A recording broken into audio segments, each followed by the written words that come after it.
জোহার আদিবাসী বন্ধুগণ, আপনারা জানেন পশ্চিমবঙ্গে কুর্মী অর্থাৎ মাহাতো সম্প্রদায়ের বর্তমানে ওবিসি ক্যাটাগরিতে অন্তর্ভুক্ত এবং শিক্ষা ও চাকরি ক্ষেত্রে তারা সংরক্ষণের 27% ভোগ করছে। 1990 সালের আগে পর্যন্ত এরা ক্ষত্রিয় অর্থাৎ জেনারেল কাস্ট হিসেবে ছিল।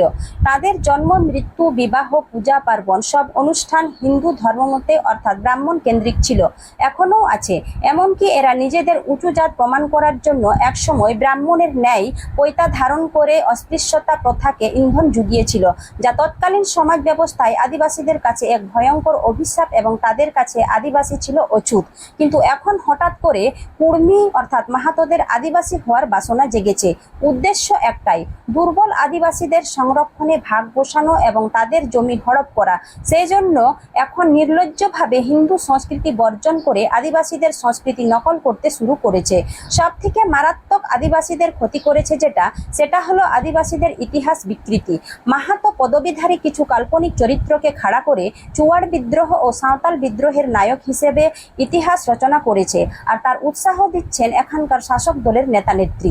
এদিকে পশ্চিমবঙ্গ সরকার কুর্মী অর্থাৎ মাহাতোদের ভোট ব্যাংকের লোভে তাদেরকে এসটি হিসাবে অন্তর্ভুক্ত করার জন্য কেন্দ্রীয় সরকারের কাছে 2017 সালে সুপারিশ চিঠি ও সিআরআই রিপোর্ট পাঠিয়েছেন।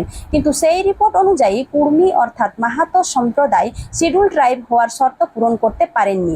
তবুও এখানকার সরকার কুর্মী সম্প্রদায়ের চাপের কাছে নথি স্বীকার করে রাজ্য সরকারের অধীনে থাকা কালচারাল রিসার্চ ইনস্টিটিউট মাধ্যমে এসটি সিলমোহর দিতে চাইছেন।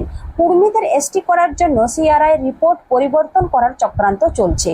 উল্লেখ্য, ইতিপূর্বে 2008 সালে সিআরআই এর মনগড়া ভুয়ো রিপোর্ট তৈরির কারণে উত্তর ও দক্ষিণ 24 পরগনার কুর্মী অর্থাৎ মাহাতো সহ বহু আদিবাসীকে এসটি সার্টিফিকেট পাইয়ে দেওয়া হয়েছে। আজ পশ্চিমবঙ্গে এত রমরমা ফেক এসটি সার্টিফিকেট সৃষ্টি হওয়ার পিছনে এই সিআরআই এর অনেক বড় ভূমিকা আছে। সুতরাং বন্ধু, আর চুপ থাকার নয়, চলুন এবার সিআরআই দপ্তরে জেনে আসি কোন গবেষকের বিদ্যায় সাঁওতাল, মুন্ডা, ভূমিজ, ওরাং ও কোড়াদের পদবী মাহাতো হয়। আপনারা দলে দলে ওই দিনে উপস্থিত থেকে বিক্ষোভ সমাবেশটি সাফল্যমণ্ডিত করুন।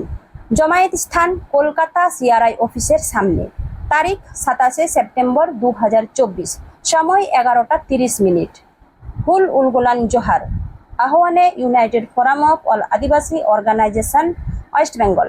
পথনির্দেশ শিয়ালদহ স্টেশন অথবা বিধাননগর স্টেশন, ওখান থেকে কাকুরগাছি মোড়ের পাশে সিআরআই অফিস।